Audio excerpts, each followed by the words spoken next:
Hello दोस्तों, स्वागत है आप सभी का हमारे YouTube channel depth study with Ashish में। दोस्तों, इस वीडियो में हम लोग कक्षा 12वीं का इतिहास विषय का वेरी इंपॉर्टेंट सब्जेक्टिव क्वेश्चंस देखने वाले हैं, जो कि दोस्तों आपके एग्जाम के लिए बहुत ही इंपॉर्टेंट है। दोस्तों, इस वीडियो को देखने के बाद आपका जो सब्जेक्टिव का जो रिजल्ट होगा वो बहुत ही बेहतरीन होगा।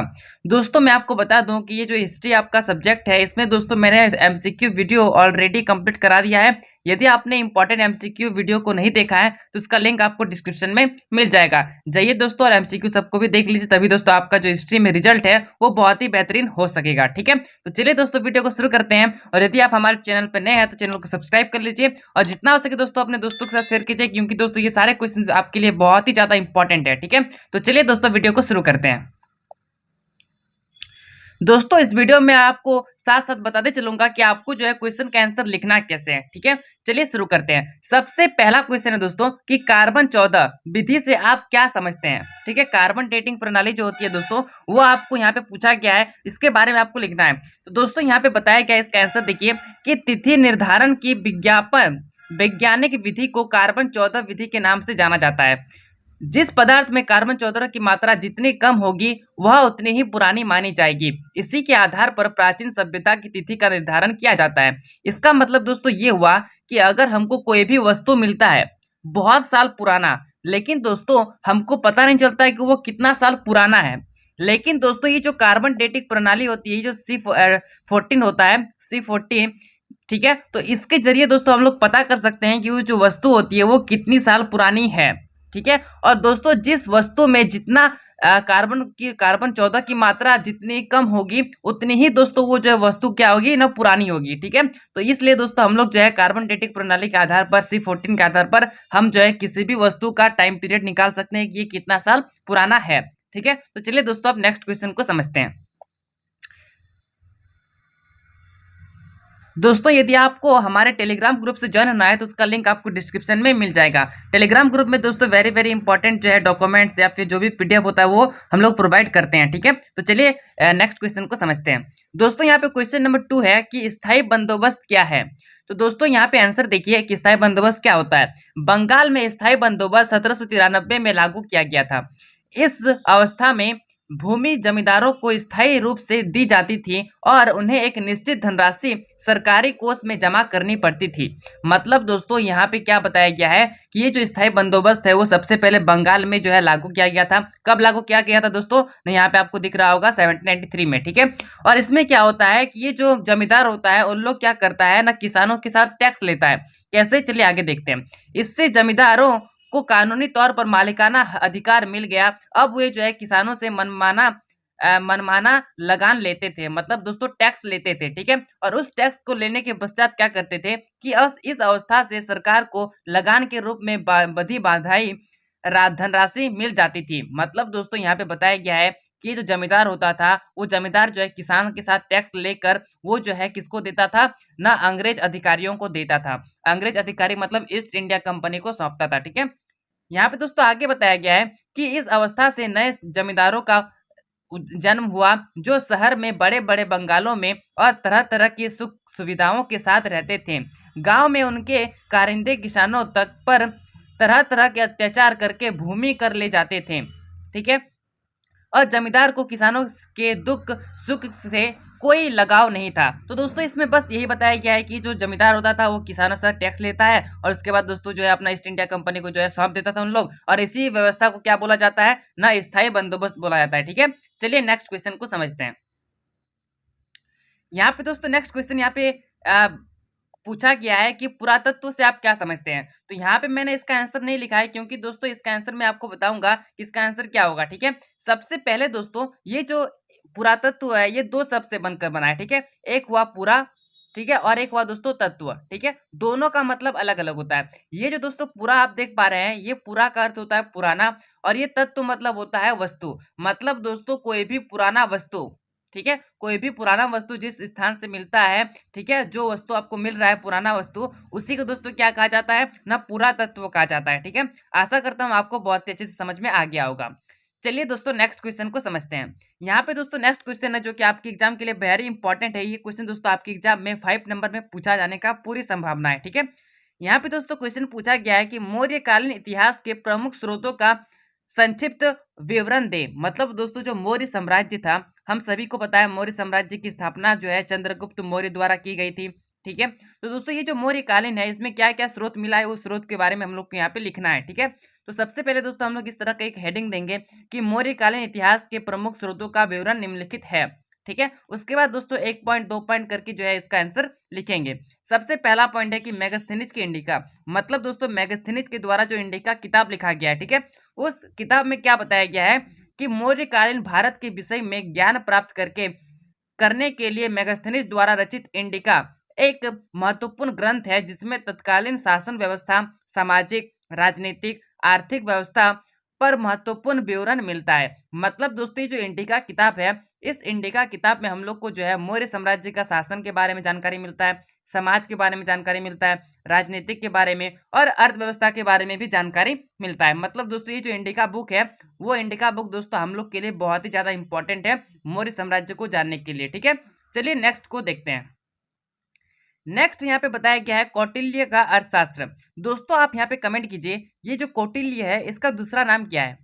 ठीक है, और इसका शिष्य कौन था। कौटिल्य का दूसरा नाम क्या है और इसका शिष्य कौन था। ठीक है, ये दोनों के आंसर दोस्तों आप कमेंट कीजिए। ठीक है, क्योंकि इस तरह का क्वेश्चन आपके जो है ऑब्जेक्टिव में पूछे जाने की पूरी संभावना है। ठीक है, तो दोस्तों ये जो कौटिल्य का अर्थशास्त्र है इसमें क्या बताया गया है। सबसे पहले दोस्तों आप ये समझ लीजिए, ये जो अर्थशास्त्र है कोई इकोनॉमिक्स का बुक नहीं है। इस अर्थशास्त्र में राजनीति के बारे में ही बताया गया है। ठीक है, तो दोस्तों यहाँ पे अर्थशास्त्र में बताया गया है कि कौटिल्य का अर्थशास्त्रिक तत्कालीन भारत के विभिन्न पहलुओं पर प्रकाश डालता है, जिससे मौर्य साम्राज्य के बारे में जो है जानकारी प्राप्त होती है। ठीक है, यहाँ पे दोस्तों नेक्स्ट है कौन सा किताब है ना, विशाखदत्त द्वारा मुद्राक्षस। मतलब विशाखदत्त का मुद्राक्षस, विशाखदत्त द्वारा जो मुद्राक्षस बुक लिखा गया है उसमें क्या बताया गया है। तो उसमें बताया गया दोस्तों कि इस प्रमुख ग्रंथ में नंद वंश का चंद्रगुप्त द्वारा नाश का वर्णन किया गया है। हम सभी को पता है दोस्तों नंद वंश का जो अंतिम सम्राट था उसको दोस्तों चंद्रगुप्त मौर्य द्वारा पराजित करके जो है मौर्य साम्राज्य की स्थापना किया गया था। तो दोस्तों इस सारा ये जो चीज है कैसे उसको पराजित करता है, कैसे उसको हराता है, उसके बाद मौर्य साम्राज्य की स्थापना करता है, ये सारा चीज हमको कहाँ पे देखने को मिलेगा, मुद्राक्षस में। ठीक है, जो किसके द्वारा रचित किया गया है ना, विशाखदत्त द्वारा। ठीक है, नेक्स्ट पॉइंट है कि जैन और बौद्ध साहित्य। इसमें क्या जानकारी मिलता है कि जैन और बौद्ध दोनों धर्मों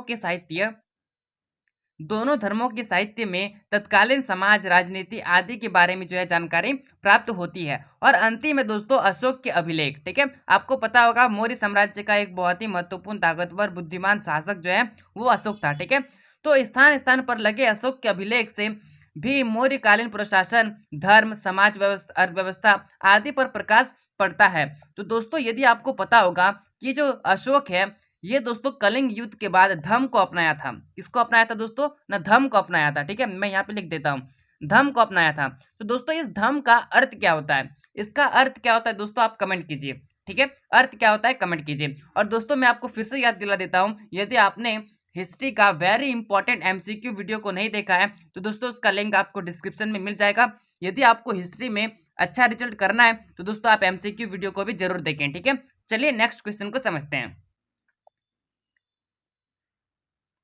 नेक्स्ट क्वेश्चन है दोस्तों कि अशोक के अभिलेखों का संक्षेप में महत्व बताइए। तो दोस्तों अशोक का जो अभिलेख था उसमें क्या महत्वपूर्ण था, मतलब उसमें क्या बताया गया था। ठीक है, तो उसका आंसर है दोस्तों कि अशोक वह पहला सम्राट था जिसने अपने अधिकारियों और प्रजा के लिए संदेश प्राकृतिक पत्थरों और पॉलिश किए हुए स्तंभों पर लिखवाए थे। अशोक ने अपने अभिलेखों के माध्यम से धर्म का प्रचार किया था। ठीक है, वहां पे दोस्तों बहुत ज्यादा पॉइंट लिखा हुआ था। ठीक है, इनमें बड़ों के प्रति आदर, सन्यासों और ब्राह्मण के प्रति उदारता, सेवकों और दासों के साथ उदार व्यवहार तथा दूसरे के धर्मों और परंपराओं का आदर शामिल था। मतलब दोस्तों ये जो अभिलेख है अशोक का वो आपके लिए वेरी इंपॉर्टेंट है। और साथ ही साथ दोस्तों आपके एग्जाम में ये भी पूछता है कि अशोक का जो धम्म है उससे आप क्या समझते हैं। ठीक है, तो दोस्तों उसके बारे में भी आपको जो है अच्छे से लिखना पड़ेगा, तभी दोस्तों आपको जो है अच्छा मार्क्स मिलेगा। ठीक है, चलिए नेक्स्ट क्वेश्चन को समझते हैं। नेक्स्ट क्वेश्चन है दोस्तों कि कृष्णदेव राय की मुख्य उपलब्धियों के बारे में बताएं। सबसे पहले दोस्तों ये जो कृष्णदेव राय है ये कौन सा साम्राज्य का है दोस्तों, ये जो है कौन सा साम्राज्य का है ना, विजयनगर साम्राज्य का है। ठीक है, विजयनगर साम्राज्य आपका चैप्टर नंबर जो 7 है उसमें बताया गया है। ठीक है, तो विजयनगर साम्राज्य का है। लेकिन दोस्तों आप कमेंट कीजिए कि विजयनगर साम्राज्य में जो चार वंश थे उस चारों वंशों में से कौन सा वंश में कृष्णदेव राय आते हैं? ठीक है, इसका आंसर दोस्तों आप कमेंट करिए। अब देखिए दोस्तों इसका आंसर कि कृष्णदेव की राय की उपलब्धियां क्या क्या है। ठीक है, सबसे पहला उपलब्धि है कि कृष्णदेव राय जो है वो बीजापुर और गोलकुंडा के शासकों को पराजित करने में सफल रहा। दूसरा पॉइंट है कि उसने उड़ीसा पर भी आक्रमण किया तथा वहां के शासक को भी हराया। नेक्स्ट पॉइंट है उसने न केवल रायचूर दोआब पर विजय प्राप्त की बल्कि अपनी सेनाओं के साथ बहमनी राज्य के अंदर भी प्रवेश कर लिया। ठीक है, और दोस्तों यहाँ पे नेक्स्ट पॉइंट है कि पश्चिमी समुद्री तट पर सभी स्थानीय राजाओं के साथ उसका व्यवहार बहुत ही मैत्रीपूर्ण था। अपने इस स्थानीय राज्यों के साथ व्यापारिक संबंध बनाकर अपने राज्य को बनाया। ठीक है, और दोस्तों यहाँ पे नेक्स्ट पॉइंट है कि वह एक कुशल प्रशासक था। ठीक है, उसने अपने राज्य के उत्थान के लिए उसने सिंचाई के लिए बांध बनवाए और जिससे दोस्तों राज्य कृषि में दशा में जो है सुधार आया। यहाँ पे दोस्तों थोड़ा सा मिस्टेक है टाइपिंग में। ठीक है, यहाँ पे दोस्तों क्या होता ना दोस्तों, यहाँ पे जो है सिंचाई के लिए बांध बनवाए और जिससे जो है कृषि पर बहुत ही ज्यादा सुधार हुआ। ठीक है, और इसी प्रकार से दोस्तों विजयनगर की जो है डेवलपमेंट देखने को आपको मिलेगा। नेक्स्ट पॉइंट है कि उसने जो है नए मंदिरों को बनवाया और जितने भी पुराने मंदिर थे उसको क्या करवाया ना मरम्मत करवाया। तो दोस्तों ये जो था पॉइंट, ये जो क्वेश्चन था आपका कि कृष्णदेव राय के बारे में उपलब्धि लिखे, ये क्वेश्चन दोस्तों आपके लिए वेरी इंपॉर्टेंट है। इसलिए दोस्तों इस क्वेश्चन का आप अच्छे से करके जाइएगा। ये क्वेश्चन दोस्तों आपके एग्जाम में आने की पूरी संभावना है। ठीक है, चलिए नेक्स्ट क्वेश्चन को समझते हैं। यहाँ पे दोस्तों क्वेश्चन नंबर 7 पूछा गया है कि सूफीवाद से आप क्या समझते हैं। तो दोस्तों इसका आंसर देखिए कि सूफीवाद के लिए इस्लामिक ग्रंथों में जिस शब्द का इस्तेमाल होता है वह है तशुब। ठीक है, कुछ विद्वानों के अनुसार यह शब्द सूफ से निकला है जिसका अर्थ क्या होता है ना ऊन होता है। ठीक है, कुछ विद्वानों का कुछ अलग अलग मान्यता है। ठीक है, अन्य विद्वान इस शब्द की उत्पत्ति सफा से मानते हैं जिसका अर्थ क्या होता है साफ। ठीक है, तो दोस्तों अलग अलग विद्वानों का अलग अलग राय है सूफीवाद शब्द को लेकर। ठीक है, चलिए नेक्स्ट क्वेश्चन को समझते हैं। नेक्स्ट क्वेश्चन है कि महालवाड़ी व्यवस्था क्या थी। तो दोस्तों महालवाड़ी नामक भू व्यवस्था जमींदारी व्यवस्था जिसे स्थायी व्यवस्था का ही संशोधित रूप है। यह 1801 ईस्वी में अवध क्षेत्र तथा 1803 से 4 में मराठे अधिकृत प्रदेशों में लागू किया गया था। आगे देखिए, इस व्यवस्था के अंतर्गत प्रति खेत के आधार पर लगान नहीं निश्चित कर प्रत्येक महाल मतलब गांव या जागीर के आधार पर जो है निश्चित किया जाता था। ठीक है, यहाँ पे जो भी टैक्स होता था वो आपको जो है खेत के आधार पर नहीं, जो आपका महाल है उसके आधार पर जो है निश्चित किया जाता था। महाल मतलब क्या होता है गाँव या फिर जागीर। ठीक है, चलिए आगे देखते हैं। पूरा गाँव सम्मिलित रूप से लगान चुकाने के लिए उत्तरदायी था।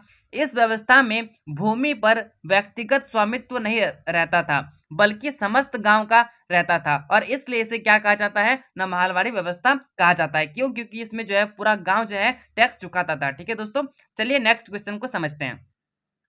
नेक्स्ट क्वेश्चन दोस्तों आपके एग्जाम के लिए वेरी इंपॉर्टेंट है कि 1857 का जो विद्रोह था उसका तत्कालीन कारण क्या था। ठीक है, तो इसका आंसर क्या होगा। इसका आंसर देखिए दोस्तों कि 1857 के विद्रोह का तत्कालीन कारण कारतूस में लगी सुअर और गाय की चर्बी थी। नई स्व रुकिए दोस्तों थोड़ा सा, नए स्वपिल्ड बंदूकों में गोली भरने से पूर्व कारतूस को दांत से छिलना पड़ता था जिस कारणवश दोस्तों ये जो है विद्रोह और भी ज्यादा भयानक साबित हुआ। ठीक है, और दोस्तों यहाँ पे नेक्स्ट क्वेश्चन है मतलब नेक्स्ट पॉइंट है कि हिंदू और मुसलमानों दोनों ही गाय और सुअर की चर्बी को अपने अपने धर्म के विरुद्ध समझते थे, अतः उनका भड़कना स्वाभाविक था और यह विद्रोह जो है 10 मई 1957 को मेरठ में शुरू हुआ था। उसके बाद दोस्तों ये लोग जो है सबसे पहले शस्त्रागार पे जाते हैं, वहां पर दोस्तों उसको कब्जा करते हैं। उसके बाद दोस्तों उन लोग को शस्त्र मिलने के बाद उन लोग जो है इस विद्रोह को और भी ज्यादा जो है उग्र बना देते हैं। दोस्तों ये जो 1857 का विद्रोह है, ये दोस्तों 1857 का विद्रोह है, इसमें बहुत सारा कारण हो सकता है। ठीक है, लेकिन दोस्तों मैंने आपको एक दो कारण बताए जो कि आपके एग्जाम के लिए इंपॉर्टेंट था। यदि आपसे शॉर्ट क्वेश्चन पूछता है तो दोस्तों इस तरह का आंसर आप जो है आप दे सकते हैं। और दोस्तों यदि आपको लॉन्ग क्वेश्चन पूछता है दोस्तों मैंने आपको चैप्टर में ऑलरेडी कंप्लीट करा दिया है कि कैसे 1857 का विद्रोह होता है शुरू। ठीक है, और फिर इसको कैसे दबाया जाता है, ये सारा चीज दोस्तों मैंने आपको चैप्टर में डिटेल से बताया है। ठीक है, यदि आपने चैप्टर को नहीं देखा है दोस्तों इसका लिंक आपको डिस्क्रिप्शन में मिल जाएगा। ठीक है, चलिए नेक्स्ट क्वेश्चन को समझते हैं। यहाँ पे दोस्तों क्वेश्चन नंबर 10 है कि पांचवी रिपोर्ट पर टिप्पणी लिखें। मतलब पांचवी रिपोर्ट क्या है, ठीक है, इसमें क्या बताया गया था। तो दोस्तों इसका आंसर सुनिए। भारत में ईस्ट इंडिया कंपनी के प्रशासन और गतिविधियों से संबंधित यह पांचवी रिपोर्ट थी, जिसे 1813 में ब्रिटिश संसद में पेश किया गया था, ठीक है, और इसे जो है एक प्रवर समिति के द्वारा जो है तैयार किया गया था। आगे है कि ये जो रिपोर्ट है ये कितने पन्नों की थी ना, 1002 पन्नों की थी, ठीक है। इनमें मुख्यतः जमींदारों, रैयत की अर्जियां, कलेक्टर की रिपोर्ट, बंगाल मद्रास के राजस्व और न्यायिक अधिकारियों पर टिप्पणियां थी। रिपोर्ट द्वारा ब्रिटिश संसद में लंबी बहस हुई। तो दोस्तों ये रहा आपका पांचवी रिपोर्ट पर टिप्पणी, ठीक है। चलिए नेक्स्ट क्वेश्चन को समझते हैं। नेक्स्ट क्वेश्चन है जो कि आपके एग्जाम के लिए वेरी इंपॉर्टेंट है दोस्तों। ये सबसे पहला आप चैप्टर से आपका प्रश्न पूछा गया है कि हड़प्पा सभ्यता के प्रमुख 3 कारणों का वर्णन, मतलब पतन के 3 प्रमुख कारणों का वर्णन करें, ठीक है। इसका मतलब दोस्तों कि ये जो हड़प्पा सभ्यता था इसका खत्म होने के पीछे क्या 3 कारण है, ठीक है। सबसे पहला कारण देखिए दोस्तों, यहाँ पे पहले इस तरह से आपको हेडिंग लिखना है कि हड़प्पा सभ्यता के पतन के मुख्य कारणों की चर्चा निम्नलिखित रूप से की जा सकती है, ठीक है। उसके बाद दोस्तों आपको जो 3 पॉइंट आपको याद होता है वो 3 पॉइंट दोस्तों आप यहाँ पे लिख सकते हैं। सबसे पहला पॉइंट है यहाँ पे बाढ़, ठीक है, बाढ़ के बारे में बताया गया है। तो इसमें क्या बताया गया है कि इस मत के अनुसार हड़प्पा सभ्यता के प्रमुख नगर नदियां के ही किनारे थे, ठीक है। बहुत सारे नगर जो है हड़प्पा सभ्यता के बहुत सारे नगर जो है नदी के किनारे थे, ठीक है। और नदी टूट जाने के बाद वो जो है बाढ़ पर परिवर्तित हो जाती है, जिस कारण बस यहाँ पे बोला जाता है कि जो हड़प्पा सभ्यता है वो कहीं ना कहीं बाढ़ के द्वारा जो है पतन हुआ होगा, ठीक है। सारा दोस्तों संभावनाओं पर आधारित है, ठीक है। और खुदाई में जो है मेली बालू की मिट्टी परतें इस मत की पुष्टि भी करती है। तो दोस्तों ये जो है सबसे पहला कारण था बाढ़। दूसरा कारण है दोस्तों अग्निकांड, ठीक है। इसमें बताया गया है कि खुदाई में जली हुई मोटे स्तरों की प्राप्ति से कुछ विद्वान अग्निकांड से इस सभ्यता के पतन के बाद जो है करते हैं। मतलब दोस्तों वहां पे जो है बहुत सारा जली हुई चीजें मिली है, जिस कारण बस यहाँ पे बताया गया है कि अग्निकांड के द्वारा जो है इस सभ्यता का पतन हुआ होगा, ठीक है। और नेक्स्ट दोस्तों आर्य का आक्रमण, ठीक है। इसका मतलब ये हुआ कि खुदाई से प्राप्त कंकालों का वर्णन के आधार पर बाह्य आक्रमण द्वारा पतन हुआ होगा, ठीक है। तो बहुत सारे विद्वानों का अलग अलग मान्यता है, इसमें दोस्तों ऐसा कोई फिक्स नहीं है कि इसी कारणवश जो है ये चीज इसका पतन हुआ होगा, ठीक है।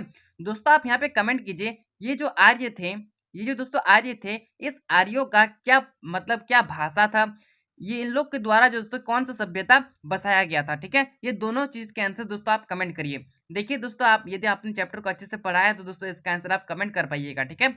चलिए दोस्तों यहाँ पे आगे और भी कुछ कुछ पॉइंट है जो कि आपके लिए इंपॉर्टेंट है कि इसके अतिरिक्त जलवायु परिवर्तन, नदियों द्वारा मार्ग बदलना और जलवापन के सिद्धांत भी इस संदर्भ में उल्लेख किए हैं, ठीक है। तो ये सारा पॉइंट भी आपके यहाँ पे हो सकता है। यहाँ पे दोस्तों नेक्स्ट क्वेश्चन है, वेरी इंपॉर्टेंट क्वेश्चन दोस्तों है कि गौतम बुद्ध के जीवन एवं उपदेशों का वर्णन करें। मतलब दोस्तों जो गौतम बुद्ध है उनका जीवन में क्या क्या चीजें हैं वो सारा को लिखना है, प्लस जो उपदेश दिए हैं उनको भी दोस्तों लिखना है, ठीक है। तो चलिए इसको पढ़ते हैं और समझते हैं इसमें क्या क्या हो सकता है।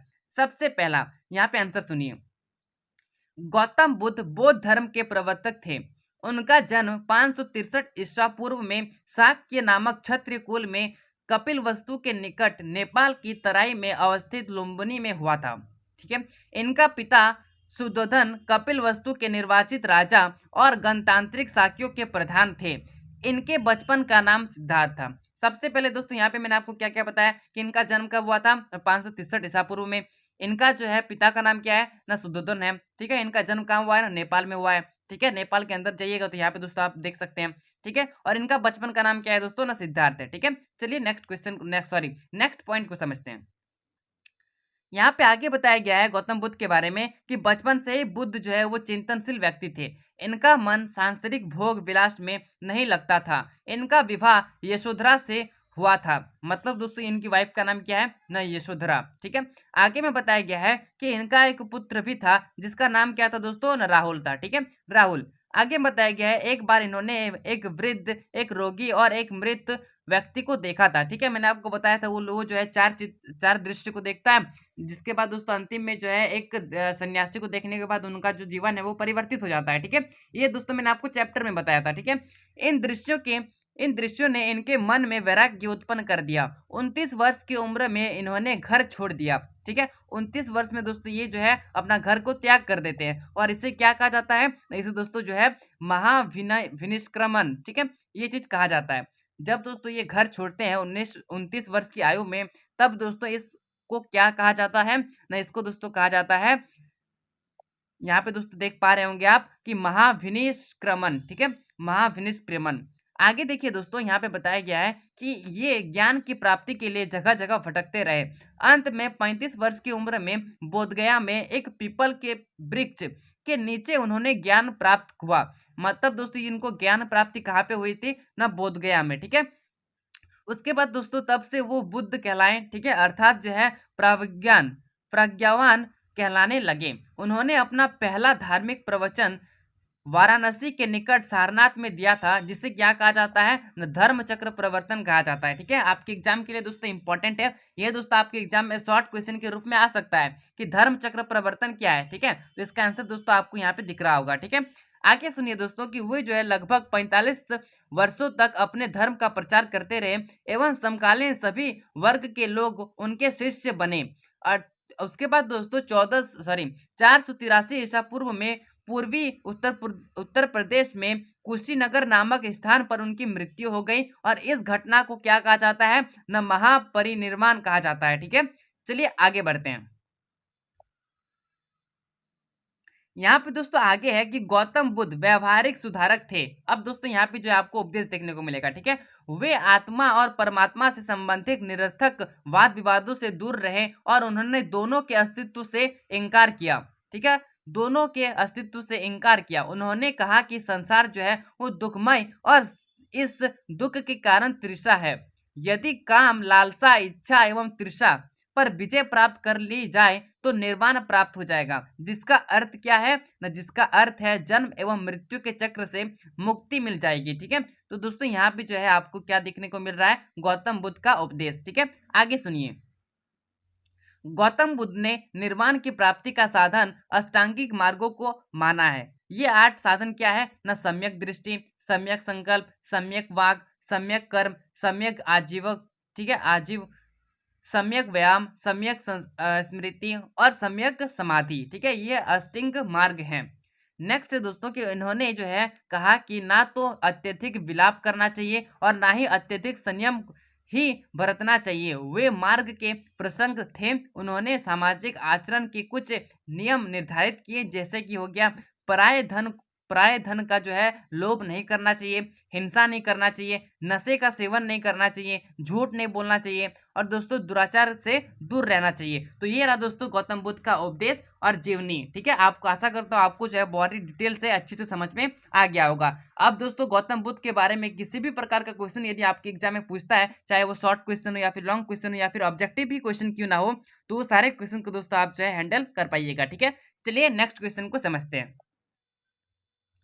नेक्स्ट क्वेश्चन है दोस्तों कि अशोक के धम्म से आप क्या समझते हैं, मतलब अशोक के जो धम्म होते हैं उसका प्रमुख सिद्धांत क्या था। ठीक है, तो दोस्तों यहाँ पे सुनिए कि जो अशोक का धम्म है वो उसकी प्रमुख विशेषताएं निम्नलिखित है। सबसे पहला कि बड़ों का आदर करना चाहिए। ठीक है, आपके जो बड़े हैं उनका दोस्तों आदर करना चाहिए, आप उनका रिस्पेक्ट करना चाहिए। ठीक है, आगे क्या समझाता है गौतम बुद्ध, सॉरी, जो हमारे अशोक हैं उनके दोस्त धम्म में। ठीक है, तो उनके धम्म में सबसे दूसरा पॉइंट है कि छोटों के प्रति उचित व्यवहार। इसमें बताया गया है कि जितने भी छोटे इंसान है उनके साथ भी जो है अच्छा व्यवहार करना चाहिए, उनसे भी दोस्तों प्रेम से बात करना चाहिए। ठीक है, नेक्स्ट है सत्य बोलना। सत्य बोलना मतलब किसी भी प्रकार का कभी भी झूठ ना बोलना। ठीक है, हमेशा सच बोलो, चाहे कुछ भी हो जाए सच बोलना चाहिए। ठीक है, नेक्स्ट है दोस्तों कि अहिंसा। अहिंसा मतलब किसी भी प्रकार का दोस्तों हिंसा नहीं करना चाहिए। हिंसा मतलब जो भी लड़ाई झगड़ा होता है, ठीक है, इससे दोस्तों दूर रहना चाहिए। ठीक है, और अहिंसा का पालन करना चाहिए, अहिंसा को अपनाना चाहिए। ये सारा चीज किसमें लिखा गया है ना, अशोक का धम्म में।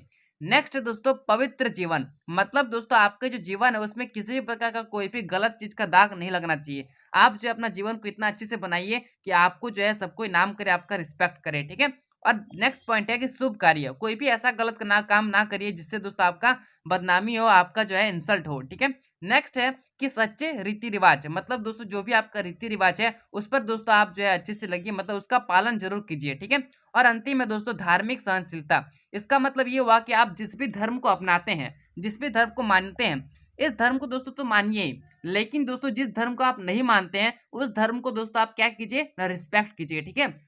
क्योंकि दोस्तों उस धर्म का भी कोई भी अलग इंसान हो सकता है, ठीक है।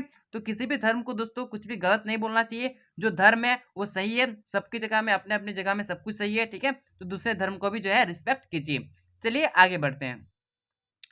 तो दोस्तों इस प्रकार जो है अशोक ने सभी धर्मों के मुख्य नैतिक सिद्धांतों का संग्रह किया और उन्होंने जो है साधारण लोगों तक पहुंचाया, ताकि वे जो है उस पर चलकर अपना लोक और परलोक सुधार सके, ठीक है। दोस्तों यहाँ पे थोड़ा सा मैं आपको कंफ्यूजन दूर करता हूँ कि एक होता है धर्म, ठीक है, और एक होता है दोस्तों धर्म, ठीक है। जो अभी मैंने आपको धम्म बताया उसमें दोस्तों आपको ये समझ में आया कि जो है बड़ों के प्रति जो है आदर करना चाहिए, छोटों से जो है अच्छा व्यवहार करना चाहिए, ठीक है। सभी धर्मों को जो है रिस्पेक्ट देना चाहिए। तो ये सारा चीज दोस्तों धम्म में बताया गया है। लेकिन जो धर्म होता है, जैसे कि कोई भी, यदि आप हिंदू धर्म के हैं या फिर मुस्लिम धर्म के हैं या फिर जैन धर्म के हैं या फिर बौद्ध धर्म के हैं, कोई भी धर्म है तो वो धर्म हुआ, ठीक है। और ये धम्म होता है, दोनों में दोस्तों अंतर होता है, ठीक है। तो ये दोनों का अंतर दोस्तों आप अच्छे से समझिए, तभी दोस्तों आपको ये सारा चीज समझ में आ रहा होगा, ठीक है। चलिए नेक्स्ट क्वेश्चन को समझते हैं। नेक्स्ट क्वेश्चन है दोस्तों कि भारतीय स्वतंत्रता आंदोलन में महात्मा गांधी के योगदान का वर्णन करें। तो दोस्तों यहाँ पे सबसे पहले आंसर में आपको लिखना है कि भारतीय स्वतंत्रता आंदोलन में महात्मा गांधी का निम्नलिखित योगदान है। दोस्तों जितने भी आंदोलन किए हैं महात्मा गांधी के द्वारा, उस सारे आंदोलन को आपको यहाँ पे लिख देना है और दोस्तों एक अच्छा रिजल्ट कर देना है, ठीक है। तो सबसे पहला आंदोलन है चंपारण आंदोलन। दोस्तों इसका यहाँ पे आपको वर्णन भी करना है। यदि आपको ये क्वेश्चन 5 नंबर में आता है दोस्तों, यहाँ पे आपको वर्णन भी करना पड़ेगा, ठीक है। तो दोस्तों हम सभी को पता है ये जो चंपारण आंदोलन है ये जो है नील की खेती का विरोध करने के लिए किया गया था 1917 में, ठीक है। दोस्तों ये सारा चीज आपने पढ़ा होगा, बहुत ही अच्छे से मैंने आपको समझाया था चैप्टर में, ठीक है। और दोस्तों चंपारण यदि आंदोलन को यदि आपने अच्छे से नहीं समझा है तो उसके लिए दोस्तों मैंने एक सेपरेट वीडियो भी बनाया है जिसका लिंक आपको डिस्क्रिप्शन में मिल जाएगा, ठीक है। तो इसके बारे में दोस्तों डिटेल से लिखना है। नेक्स्ट दोस्तों यहाँ पे नेक्स्ट है खेड़ा आंदोलन, ठीक है। खेड़ा आंदोलन में भी दोस्तों आपको मैंने बहुत ही अच्छे से समझाया है, इसका भी लिंक आपको डिस्क्रिप्शन में मिल जाएगा, ठीक है। और दोस्तों नेक्स्ट है असहयोग आंदोलन। असहयोग आंदोलन में दोस्तों क्या बताया गया था ना, असहयोग आंदोलन मतलब ये बताया गया था महात्मा गांधी इसलिए इस आंदोलन को शुरुआत किए थे ताकि दोस्तों किसी भी प्रकार का अंग्रेजों का सहयोग नहीं करना है। यदि हम लोग अंग्रेजों का सहयोग नहीं करेंगे, उन लोग का साथ नहीं देंगे, तो हम लोग का देश जो है वो आजाद हो जाएगा, ठीक है। तो इस तरह का मान्यता से दोस्तों असहयोग आंदोलन को शुरुआत किया गया था, ठीक है। चलिए नेक्स्ट को समझते हैं। नेक्स्ट है दोस्तों यहाँ पे सविनय अवज्ञा आंदोलन, ठीक है। सविनय अवज्ञा आंदोलन में क्या होता है कि असहयोग आंदोलन में तो सिर्फ साथ देना नहीं होता है, लेकिन जो है सविनय अवज्ञा आंदोलन में आप साथ भी ना दीजिए प्लस उसका बात भी ना सुनिए, ठीक है, उसका बात को इंकार कीजिए। ये सारा चीज दोस्तों किसमें बताया जाता है न, सविनय अवज्ञा आंदोलन में, ठीक है। और सविनय अवज्ञा आंदोलन का सबसे पहला उदाहरण कहाँ से शुरू किया गया था न, नमक आंदोलन से, ठीक है, जिसको दांडी यात्रा भी कहा जाता है। दांडी यात्रा में क्या हुआ था दोस्तों कि इन लोग जो है साबरमती आश्रम से शुरू होकर दांडी तक जाता है जो कि गुजरात में स्थित है, ठीक है। और वहां पे जाने के बाद नमक बनाकर जो है नमक आंदोलन को तोड़ दिया जाता है। मतलब जो नमक पर टैक्स लगाया गया था उस पर दोस्तों रोक लिया जाता है, उसको जो है हटा दिया जाता है और जो है उसके बाद से सभी लोग जो है अपने घर में नमक बनाते थे, ठीक है। तो ये सारा चीज दोस्तों आपको इसमें लिखना है। प्लस जो अंतिम है दोस्तों भारत छोड़ो आंदोलन, इसमें क्या लिखना है कि भारत छोड़ो आंदोलन में लिखना है कि जो भारत छोड़ो आंदोलन है वो कब शुरू किया गया था ना, 1942 में। और इसी समय दोस्तों महात्मा गांधी के द्वारा क्या कौन सा नारा दिया गया था, करो या फिर मरो, ठीक है। करो या मरो का नारा दोस्तों महात्मा गांधी के द्वारा इसी आंदोलन में दिया गया था, ठीक है, करो या मरो।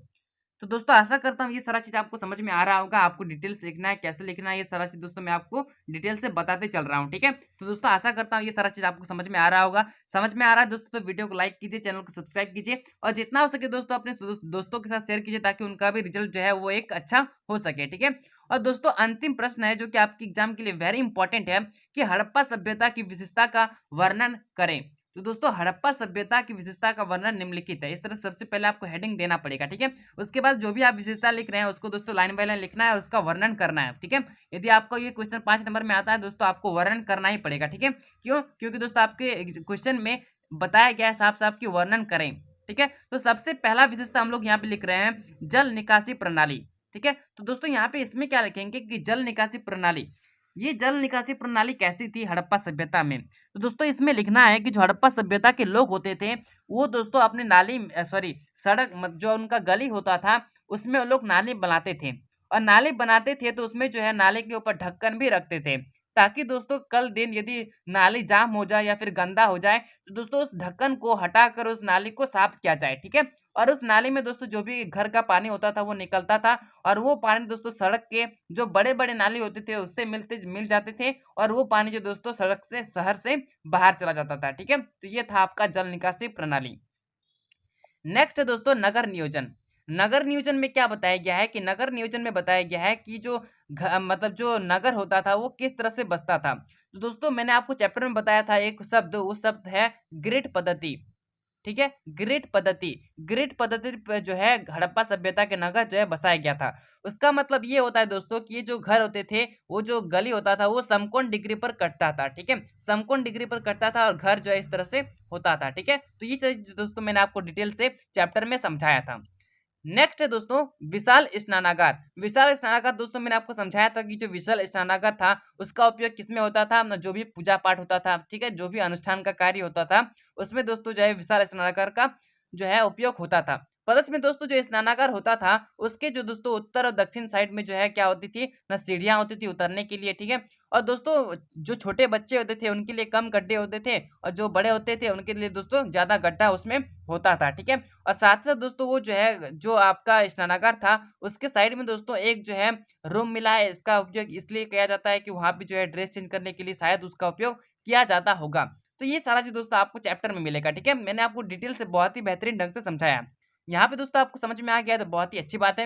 यदि आपको समझ में नहीं आ रहा है दोस्तों आप वीडियो को दोबारा देखिए, आपको अच्छे से समझ में आएगा। और यदि फिर भी समझ में नहीं आता है दोस्तों आपको जो है लिंक दिया हुआ है सारा चैप्टर का, उसमें जाइए और सबसे पहला चैप्टर को देखिए हड़प्पा सभ्यता को, आपको दोस्तों बहुत ही अच्छे से समझ में आ जाएगा, ठीक है। नेक्स्ट दोस्तों ईंट के प्रकार। दोस्तों हड़प्पा सभ्यता में जो है 4 प्रकार का ईंट पाया गया है। सबसे पहला